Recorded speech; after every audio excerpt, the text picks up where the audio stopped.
আপুনি গম পাইছে আমি মানে সামাজিক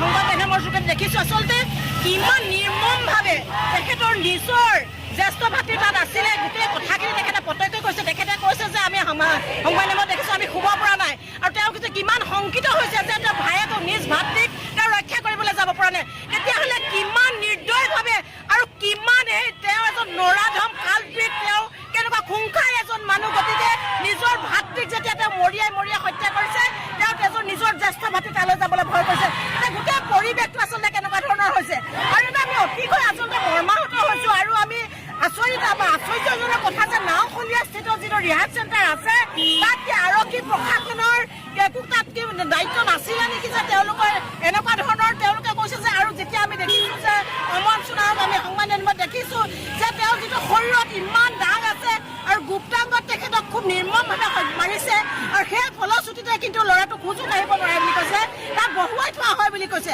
গতিকে আমি আৰক্ষী প্ৰশাসনতে উচিত বিচাৰ কৰিবলৈ কৈছোঁ অকল নাওখলীয়া স্থিত ৰিহাব চেণ্টাৰ অসমত যিখিনি আছে আমি সংবাদ মাধ্যমত আমি দেখি থাকোঁ যে কেনেধৰণৰ নিৰ্মমভাৱে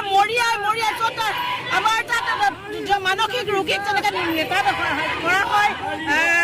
আৰোগ্য কৰা হয় তেনেধৰণে বা ডক্তৰ থাকিব লাগে চিকিৎসা তাত কোনো নাছিলে তেনেকুৱা কোনো তাত নাছিলেই কোনো প্ৰয়োজনীয় সামগ্ৰী তাত নাছিলে মাত্ৰ তাত বহাই থয় বুলি আমি সংবাদ মাধ্যমত আমি দেখিছোঁ গতিকে এনেকুৱা ধৰণৰ কালপিতবিলাক সন্তোষ লিম্বু পলায়ন কৰিছে তেওঁলোকে যদি দুখে নাছিলে কিয় পলায়ন কৰিছে গতিকে আমি খুব দুখ পাইছোঁ যে ৰিহাব চেণ্টাৰত নিচামুক্তি কেন্দ্ৰত এনেকুৱা ধৰণৰ নিচা এৰুৱাবলৈ গৈ মৃত্যুৰ মুখত পৰিছে গতিকে নিচা কেন্দ্ৰটো আমি দাবী জনাইছোঁ মাত্ৰ দুলীয়া জনাটো নহয় অসম ভিতৰতে এইটো নিচামুক্ত ব্যক্তিগত নিচা এইটো ৰিহাব চেণ্টাৰটো আমাৰ বন্ধ